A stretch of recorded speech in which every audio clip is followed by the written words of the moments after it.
किसी को बहुत चाहते हैं पर वो आपको नहीं चाहता। आपकी उम्र में ये सब तो खेल होता है, और क्या खेल होता है। मेरे घर में 2 बच्चे हैं 17 साल के, तो मैं उनको देख के समझता रहता हूँ। वो मुझसे छुप छुप के किसी से बात करते हैं और मैं छुप छुप के सुन लेता हूँ। तो उन्हें नहीं पता, मुझे तो नाम भी पता है किससे बात करते हैं, एक आध का तो एड्रेस भी पता है मुझे।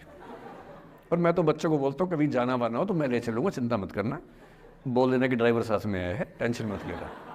तो मेरे तो बच्चे मेरे दोस्त हैं, मैं तो बड़ा दोस्ती के भाव में रहता हूँ। मेरा एक ही बेंचमार्क है कि वो जिस उम्र में जैसे हैं मैं कैसा था, और वो मुझसे अच्छे चल रहे हैं।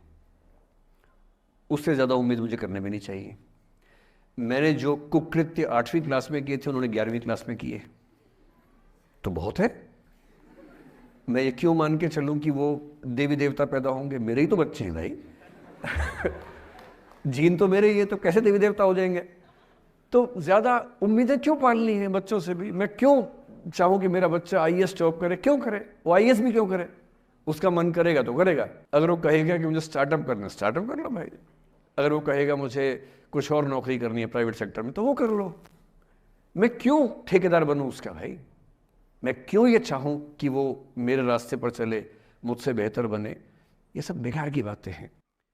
तो मैं कुछ सूत्रों में आपको बात बताता हूं। इस उम्र में आप कितना उसको फॉलो कर पाएंगे मुझे नहीं पता, लेकिन कोशिश करेंगे तो कुछ तो फायदा होगा ही। पहला सूत्र मेरा आप लोगों के लिए ये है कि जब आप किसी को पसंद करें और वो आपको पसंद ना करे, तो टेंशन नहीं लेनी है, तेजाब तो नहीं ही उठाना है। ठीक? कई लोग इस मूड में रहते हैं, मुझे पसंद नहीं करेगी, मैं राजा हूं, मैं नवाब हूं, मुझे पसंद नहीं करेगी। अरे तू क्या है भाई? नहीं पसंद हो तो नहीं पसंद हो, ये क्या बात हुई? सबसे पहले अपने अंदर से लोकतांत्रिक बनिए, डेमोक्रेटिक बनिए।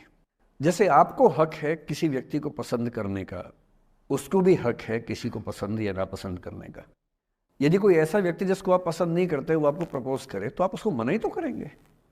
बस मना इज्जत से कीजिए, किसी को बेआबरू करके मत भेजिए। ये नहीं कि अच्छा तुम शीशा देखा है कभी, रुको रुको आईना मेरी जेब में लो। ऐसे नहीं करना है। बड़े बेआबरू होकर तेरे कूचे से हम निकले, वो वाला भाव जो गालिब को आया था, वो भाव नहीं आना चाहिए। अगर कोई आपको कभी प्रपोज करे, आप लोगों की उम्र है, ये सब चलता ही होगा आप लोगों के बीच में। मैं आपके टीचर से सामने बोल रहा हूँ, लेकिन मैं ऐसा ही हूँ। मैं जानता हूँ कि आपकी उम्र में से होता होगा, सब जानते हैं, तो होता ही होगा। कभी किसी से ये उम्मीद मत करना कि वो आपको पसंद करे ही करे। यदि कोई रिजेक्ट करे, बस हाँ, रिजेक्ट थोड़ा प्यार से होना चाहिए, बदतमीजी से नहीं होना चाहिए। उसके अधिकारों का उतना ही सम्मान कर रहे हैं जितना आप अपने अधिकार का सम्मान करते हैं। कि ठीक है भाई, आपको मैं पसंद नहीं, कोई बात नहीं, तू नहीं कोई और सही, कोई और नहीं कोई और सही। बहुत लंबी है जमी मिलेंगे लाख हंसी, इस जमाने में सनम तू अकेली तो नहीं। कितने लोग हैं दुनिया में, ऐसा क्या है? और मैंने बहुत प्यारे प्यारे बच्चों को देखा रोते बिलखते हुए कि मैंने उसको प्रपोज किया, उसने मुझे मना कर दिया। अंकल, छोटे छोटे बच्चे आजकल मुझे लव गुरु मानते हैं अपने आसपास। वो मेरे पास आके ऐसी ऐसी बातें बताते हैं, बड़ी क्यूट तोतली आवाज़ में। मैंने उसको प्रपोज किया, उसने मुझे ऐसे ऐसे वाली आवाज़ में एकदम रोते बिलखते हुए। तो मैं बोलता हूँ बधाई हो बहुत बहुत तुम्हें, कॉन्ग्रेचुलेशन। मैंने अपनी ज़िंदगी में ऐसे 50 मामले देखे, और 50 में से कम 49 मामले में जब कहीं दिल नहीं लगा, बाद में उससे बेहतर ही व्यक्ति मिला। अगर कभी ऐसा हो ना, मन ही मन में बधाई देना अपने आप को कि बच गया। हाँ बोल देता तो फंस जाती, हाँ बोल देते तो मर जाता। और मन में भाव वही रखना है, तू नहीं कोई और सही बात कर, स्ट्रेस नहीं लेना है। मैं जानता हूं कि आपकी उम्र में आसान नहीं होता, आपको रात रात भर सपने आएंगे, बेचैनी होगी, करवटें बदलते रहे सारी रात हम, आपकी कसम आपकी कसम। ये सब ड्रामा होता है, ये फिल्मी गीत है। मुझे गीत कविता इतना याद है कि मुझे हर बात में वही दिमाग में आता है, मैं क्या करूं। ये होता है आपकी उम्र में, पर वो भी एक फेज है। अगर ये फेज नहीं जिया तो भी क्या जीवन जिया। कभी कभी बेचैनी भी तो होनी चाहिए, वरना जिंदगी में मजा क्या है? अगर हर चीज लिनियर है, हर चीज फॉर्मुलाइज है, फिर मजा क्या है जिंदगी में? ये उठापटक, ये बेचैनी, ये घबराहट, ये तनाव, संतरास भी तो होना चाहिए कभी कभी जिंदगी में। इससे बुरी स्थिति तब होती है जब आप किसी रिलेशनशिप में हैं और वहां ब्रेकअप हो जाए, ये भी होता है। देखिए, मैं आपको बड़ी खरी खोटी सुनाने के मूड में हूं। जिस जिस तरह का प्रेम आप लोगों की पीढ़ी में होता है, मैं ये नहीं कह रहा कि आपकी पीढ़ी ख़राब है, हर पीढ़ी ऐसी होती है, बस ये कि आपकी पीढ़ी को सुविधाएं ज़्यादा मिल गई हैं। हमारी पीढ़ी में ना चिट्ठी लिख के भेजनी पड़ती थी, बड़ा रिस्क होता था। चिट्ठी लिखो कागज़ पे, फिर एक डाकिया ढूंढो भरोसे का, तो भरोसे वाला कुरियर बॉय या कुरियर गर्ल जाके चिट्ठी वहीं दे के आए जहाँ हमने कहा है। ये भी डाउट कहीं किसी और को दे के आ जाए। या कबूतर से बात करो, कबूतर जा जा जा, पहले प्यार की पहली चिट्ठी साजन को दिया। कबूतर का क्या भरोसा किसको दे के आ जाए। लेकिन कितना तनाव था उस ज़माने में। आपके ज़माने में क्या है, सीधे व्हाट्सएप निकाला, खटाक से भेज दिया मैसेज, और नंबर किसी से मांग लिया 1 सेकंड में। नंबर भी नहीं देना है तो किसी कौन कौन सी ऐप होती है, मैंने सुना कुछ और ऐप्स होती है, मेरा नंबर वाली भी होती है, इंस्टा होता है, एक और भी तो कोई होती है वो जिसमें कार्टून जैसा मुंह बन जाता है, स्नैपचैट। हाँ, स्नैपचैट पे चले गए, मैंने सुना है कि उसमें नंबर भी नहीं देना पड़ता है, ऐसा कुछ चक्कर है, वहाँ ढूंढ लिया। किसी को कुछ कन्वे करना इतना आसान दुनिया में कभी नहीं हुआ था जितना आज आसान है। इन सब के ऊपर टिंडर है, बम्बल है, पता नहीं क्या क्या है, राइट लेफ्ट करते जाना है, उसी में कहानी शुरू। पर ये कहानियाँ जितने हल्के तरीके से शुरू होती हैं, मैं दावे से कह रहा हूँ कि 100 में से 99 अट्रैक्शंस 1 से 2 महीने में खत्म हो जाते हैं। क्योंकि आप जिसके प्रति अट्रैक्टेड थे ना, वो तो उसका बाहर का परसोना था।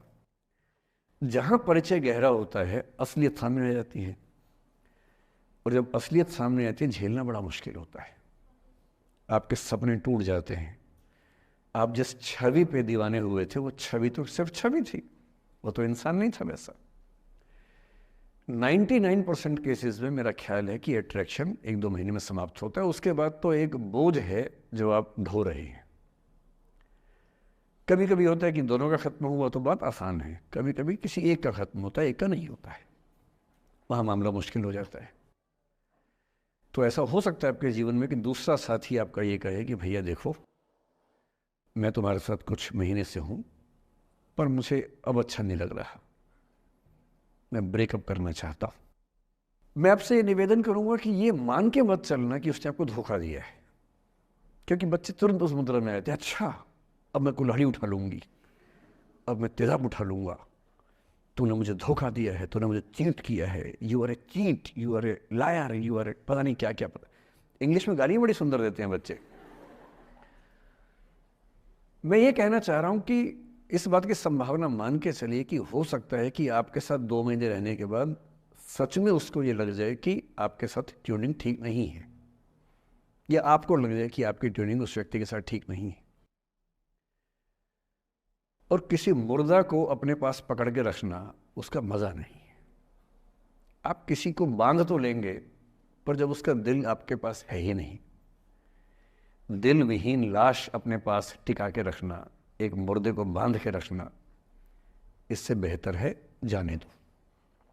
वो अफसाना जिसे अंजाम तक लाना ना हो मुमकिन, उसे एक खूबसूरत मोड़ देकर छोड़ना अच्छा। और ये खूबसूरत मोड़ कैसे होगा? अगर कोई जाना चाह रहा है तो आपके पास 3 ऑप्शंस हैं।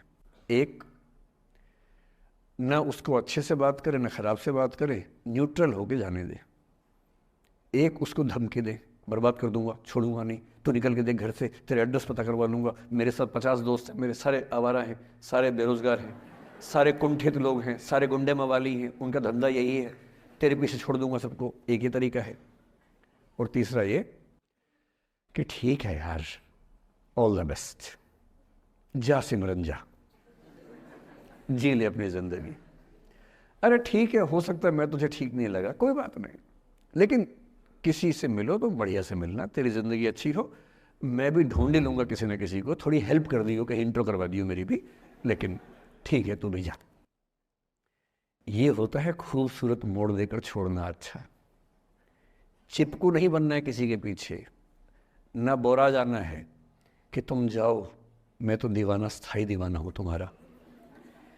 कोई जब तुम्हारा हृदय तोड़ दे, तड़पता हुआ जब तुम्हें छोड़ दे, तब तुम मेरे पास आना प्रिय, मेरा दर खुला है, खुला ही रहेगा तुम्हारे लिए।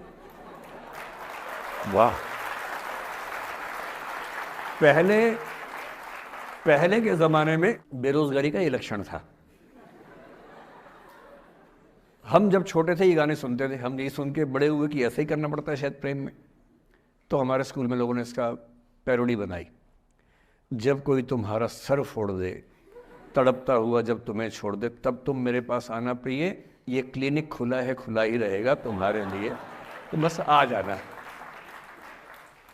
जब कोई तुमको सड़क पे छोड़ दे, गाड़ी अपनी वहां से मोड़ ले, तब तुम मेरे पास आना प्रिय, ये ठेला खड़ा है, खड़ा ही रहेगा तुम्हारे लिए। क्यों भाई, क्यों खड़े रहोगे, बेरोजगार हो क्या? अरे ठीक, जा सिमरन जा, जी ले, और मैं भी जा रहा हूं जीने के लिए। ये दीवाना नहीं बनना है कि तुम मतलब मुझे ना चाहो तो कोई बात नहीं, किसी और को चाहोगी तो मुश्किल होगी। अजीब हाल है यार, तुम ठेकेदार हो कि तेरा ठेका मेरे पास है, नहीं तो किसी के पास नहीं है। अजीब हाल है। अरे ठीक है भाई, उसकी जिंदगी है, जीने दो उसको। क्यों किसी की जिंदगी में इतना हावी होने का प्रयास करना है? जब आप नहीं चाहते कि आपकी जिंदगी में कोई हावी हो, आप क्यों किसी की जिंदगी में इतने हावी होंगे? और जब बहुत दर्द हो ना, हमेशा दूसरे के पर्सपेक्टिव से भी सोच के देखिए कि उसको ऐसा क्यों करना पड़ा। क्या पता कोई मजबूरी हो, कभी कभी होती है।